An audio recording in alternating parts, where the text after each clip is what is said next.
What sort of a financial deal should Obama be seeking to strike when he travels to China next month? No, I think this would be the time because you really need to bring China into the creation of a new and what I actually believe is trying to get us either world into a order, trade war with China financial world order. or a real war with somebody. They are kind of Maybe China, reluctant members of the IMF. They Nobody play knows. along, but they don't make much of a contribution because it's not their institution. Their share is not commensurate. Their voting rights are not commensurate to their weight. So I think you need a new world order that China has to be part of the process of creating it, and they have to buy in. They have to own it the same way as, let's say, the United States owns the Washington Consensus, the current order. And I think this would be a more stable one where you would have a coordinated policies. I think the makings of it are already there because the G20, in agreeing to peer reviews, effectively is moving in that direction. Given this continued weakness in the U.S. economy, are people right to start to be concerned about the dollar? Well, they are, of course, and the dollar is a very weak currency except for all the others.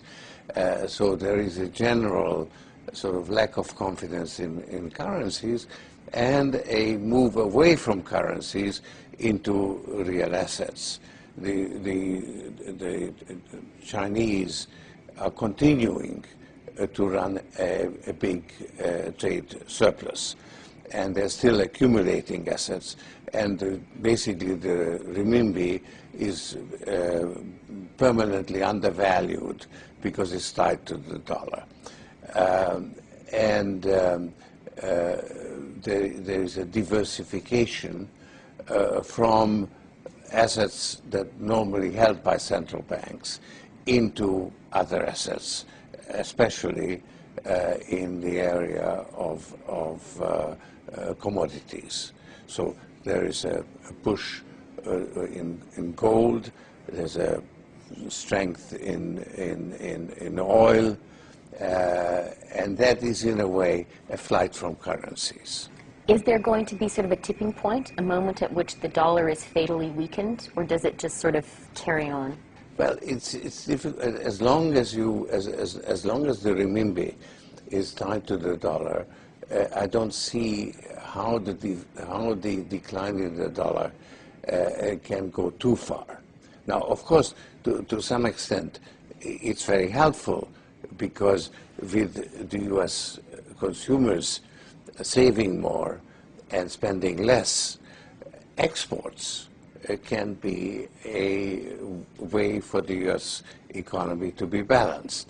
So an orderly decline of the dollar is actually desirable. Does it at some point need also to decline against the renminbi? Does there need to be some sort of a new global currency deal? Yes. No, I believe that basically the system is broke and needs to be reconstituted. We cannot afford to have the kind of chronic and mounting imbalances in international finance. So you need a new currency system, and actually the special drawing rights do give you the makings of a system, and I think it's ill-considered on the part of the United States to resist the wider use of special drawing rights. They could be very, very useful now when you have a global shortfall of demand. You could actually create internationally currency through special drawing rights. And this is we've done it. We issued $250 billion. And that's a very, very useful step, except the rich countries don't actually need the additional reserves. So all they can do is put it in the shop window and say we've got that much extra, but they can't actually use it. Now, I think it could be used. It could be used to provide global public goods. The rich countries could put their allocations in escrow. The problem is that there is a cost to using SDRs. It's a very small cost at the moment. It's only less than 0.5%, but still is a cost. So somebody has to pay it. And I think we have actually the means to do it, because the IMF has very large gold reserves and kept in the books at a very low price, and it has been decided to use those gold reserves to the benefit of the least developed countries.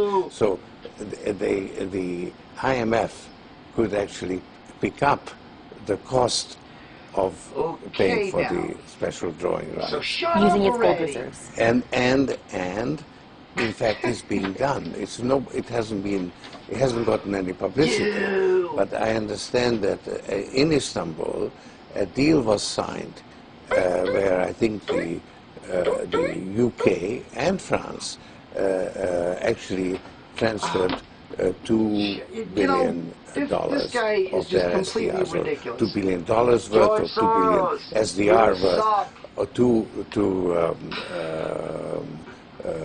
the least developed countries, and the IMF picks up the cost. So it's a road that's already being used, and it could be used on a larger scale. And what about the American concern that aiding and abetting this move away from the dollar as the world's reserve currency ultimately means a weakening of the U.S. economy? It is not necessarily in our interest to have the dollar as the sole world currency. Because as the world economy grows, it needs additional currency. And if the dollar is that additional currency, it means that the U.S. has to have a chronic current account deficit. And that is not appropriate. So I think it's in our interest as well to reform the system. I think this is a healthy, if painful, adjustment that the world has to go through. If America doesn't actively take part in this sort of renegotiation of global finance, what will happen? What's your nightmare scenario? Well, the Chinese will go bilateral. They already do it.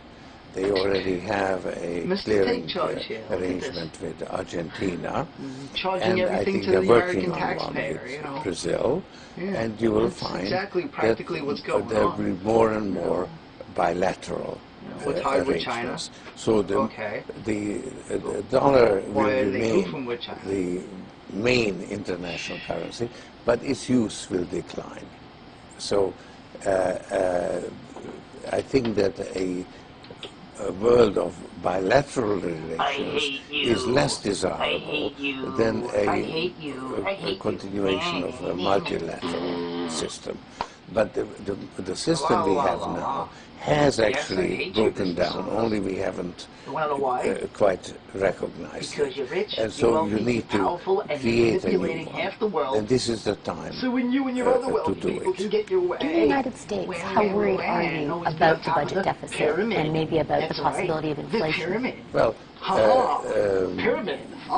certainly a decline in the value of the dollar is necessary in order to compensate for the fact that the U.S. economy will remain rather weak, will be a drag on the global economy. China will emerge as the motor replacing the U.S. consumer. And of course it's a smaller motor because the Chinese economy is much smaller.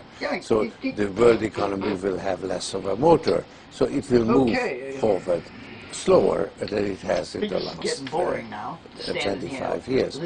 But China will be the engine, driving it I forward, got some and the stew for you. U.S.